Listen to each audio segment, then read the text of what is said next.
Kali ini saya akan bahas top 10 lembaga paling bobrok di Indonesia yang perlu dirubah. Di restart pabrik biar benar fungsinya. Di nomor 10 ada Kementerian Sosial dan Bulog sebagai pengatur distribusi bantuan sosial dan subsidi pangan.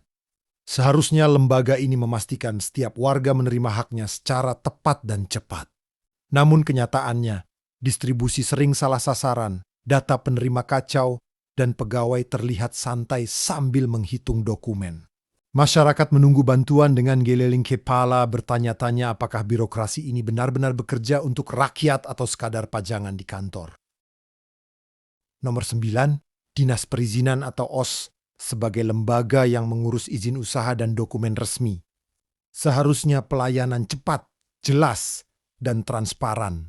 Namun kenyataannya, prosesnya berbelit-belit, rawan pungli, dan dokumen menumpuk di meja pegawai yang tampak santai. Masyarakat menunggu dengan geleng kepala. Bertanya-tanya apakah sistem ini benar-benar dibuat untuk memudahkan atau sekadar formalitas birokrasi yang membingungkan. Nomor 8, BPJS Kesehatan. Sebagai penyelenggara jaminan kesehatan nasional, seharusnya layanan cepat, administrasi jelas, dan klaim pasien tertangani dengan efisien. Namun kenyataannya, antrean panjang, sistem klaim lambat, dan staf sering kebingungan menjelaskan prosedur.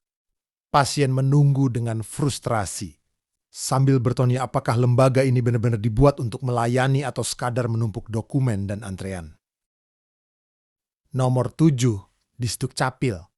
Sebagai pengelola administrasi kependudukan, seharusnya pelayanan cepat dan efisien.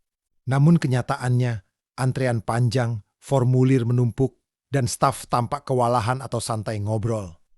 Masyarakat menunggu berjam-jam, geleng-geleng kepala, sambil bertanya apakah birokrasi ini benar-benar dibuat untuk memudahkan warga atau sekadar pajangan resmi. No 6, KPK, lembaga yang seharusnya menjadi garda terdepan pemberantasan korupsi.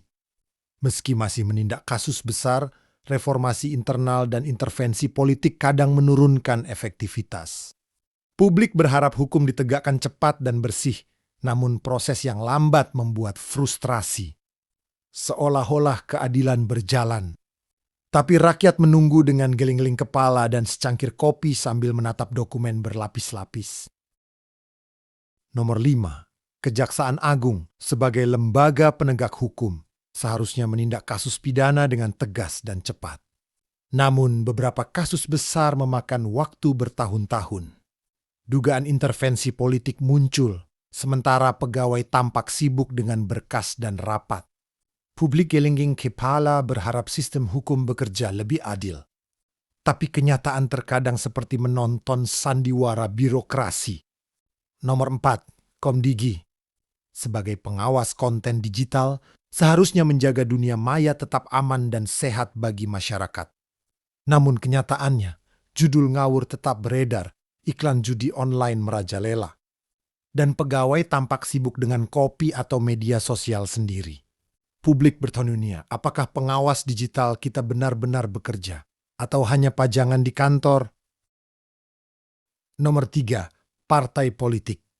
Sebagai pilar demokrasi, seharusnya partai menggerakkan kebijakan publik dan mengawal janji kampanye. Namun kenyataannya, fokus sebagian besar hanya pada urusan internal strategi elektoral. Konsolidasi kekuasaan dan konflik internal. Janji kampanye terlupakan. Kasus korupsi kadang muncul, sementara rakyat hanya bisa mengamati dengan geleng kepala melihat jarak antara janji dan realita politik. Nomor 2, KPU sebagai pengatur jalannya pemilu. KPU seharusnya memastikan proses transparan, adil, dan akurat. Namun kenyataannya, data pemilih sering salah, logistik pemilu kacau, dan verifikasi calon menimbulkan kebingungan. Masyarakat menunggu hasil yang jelas, sementara KPU tetap percaya diri, sibuk dengan formulir dan laporan. Rakyat hanya bisa geleng kepala bertanya-tanya apakah pengawas pemilu ini benar-benar bekerja. Dan ini lembaga paling bobrok nomor 1 di Indonesia, yaitu DPR, sebagai lembaga legislatif. Mereka seharusnya menjadi wakil rakyat dan pengawal undang-undang.